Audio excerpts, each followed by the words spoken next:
എല്ലാവർക്കും news first മലയാളത്തിന്റെ പുതിയ വീഡിയോയിലേക്ക് സ്വാഗതം. ക്രിക്കറ്റ് ലോകത്തെ ഏറ്റവും പുതിയ വാർത്തകൾ ആദ്യമേ അറിയാൻ ഈ ചാനൽ മറക്കാതെ സബ്സ്ക്രൈബ് ചെയ്യുക. ഇന്ത്യ-ഇംഗ്ലണ്ട് മൂന്നാം ടെസ്റ്റ് മത്സരത്തിൽ ഹൃദയം നുറുങ്ങുന്ന തോൽവിക്ക് ശേഷം പൊട്ടിക്കരഞ്ഞ രവീന്ദ്ര ജഡേജയെ ആശ്വസിപ്പിച്ച ഇംഗ്ലണ്ട് നായകൻ ബെൻ സ്റ്റോക്സ് മാതൃകയാകുകയായിരുന്നു. തനിക്ക് ലഭിച്ച മാൻ ഓഫ് ദ മാച്ച് പുരസ്കാരം ജഡേജയ്ക്ക് സമ്മാനിച്ച സ്റ്റോക്സിന്റെ പ്രസ്താവന കോടിക്കണക്കിന് ഇന്ത്യക്കാരുടെ ഹൃദയം കീഴടക്കി. എന്നാൽ എന്താണ് ഈ സംഭവത്തിന് പിന്നിൽ? ക്രിക്കറ്റ് ലോകം ഞെട്ടലോടെ കണ്ട ആ നിമിഷങ്ങളിലേക്ക് നമുക്കൊന്ന് സഞ്ചരിക്കാം.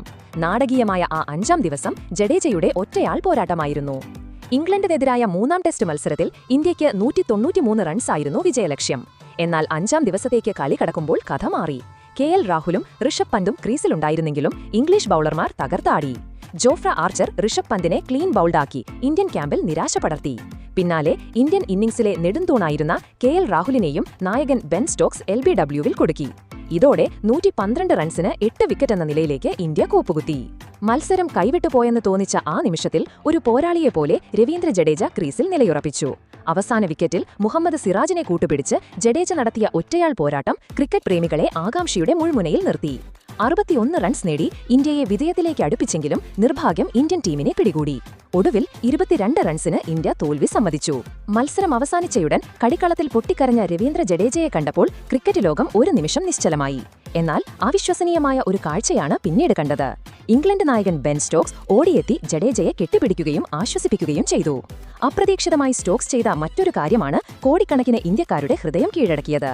തനിക്ക് ലഭിച്ച മാൻ ഓഫ് ദ മാച്ച് പുരസ്കാരം ബെൻ സ്റ്റോക്സ് രവീന്ദ്ര ജഡേജയ്ക്ക് സമ്മാനിച്ചു. പുരസ്കാരം നൽകിയതിനു പിന്നാലെ സ്റ്റോക്സ് നടത്തിയ പ്രസ്താവന ക്രിക്കറ്റ് ലോകത്ത് വലിയ ചർച്ചയായി. സ്റ്റോക്സ് പറഞ്ഞത് ഇങ്ങനെയായിരുന്നു: എന്റെ ടീമിനെ വിജയത്തിലേക്ക് എത്തിച്ചതിൽ ഞാൻ അതീവ സന്തുഷ്ടനാണ്. തുടക്കത്തിൽ ഞങ്ങൾക്ക് ഈ മത്സരം തോൽക്കുമെന്ന് തോന്നിയിരുന്നു. ആദ്യ 4 ദിവസങ്ങളിൽ ഇന്ത്യ ശക്തമായ നിലയിലായിരുന്നു. പക്ഷേ ഞങ്ങളുടെ ബൌളർമാർ മികച്ച പ്രകടനം കാഴ്ചവെച്ചു. 4-ാം ദിവസം ഇന്ത്യ ലക്ഷ്യം പിന്തുടർന്നിറങ്ങിയപ്പോൾ അവരുടെ 4 വിക്കറ്റുകൾ വീണു.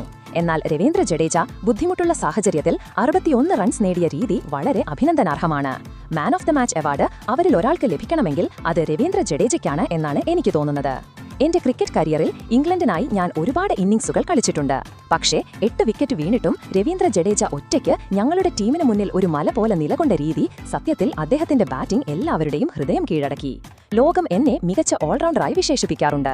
എന്നാൽ ഇന്നത്തെ മത്സരം കണ്ടാൽ രവീന്ദ്ര ജഡേജയേക്കാൾ മികച്ച ഓൾറൗണ്ടർ നിലവിൽ ക്രിക്കറ്റ് ലോകത്ത് മറ്റാരുമില്ലെന്ന് എല്ലാവർക്കും മനസ്സിലായിട്ടുണ്ടാകും.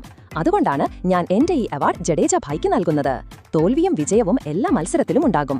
ജഡേജ ബാറ്റ് ചെയ്യുമ്പോൾ അദ്ദേഹം കളിക്കുന്ന രീതി കണ്ടപ്പോൾ ഇന്ത്യ ജയിക്കണമെന്ന് ഒരു നിമിഷം എനിക്കും തോന്നി.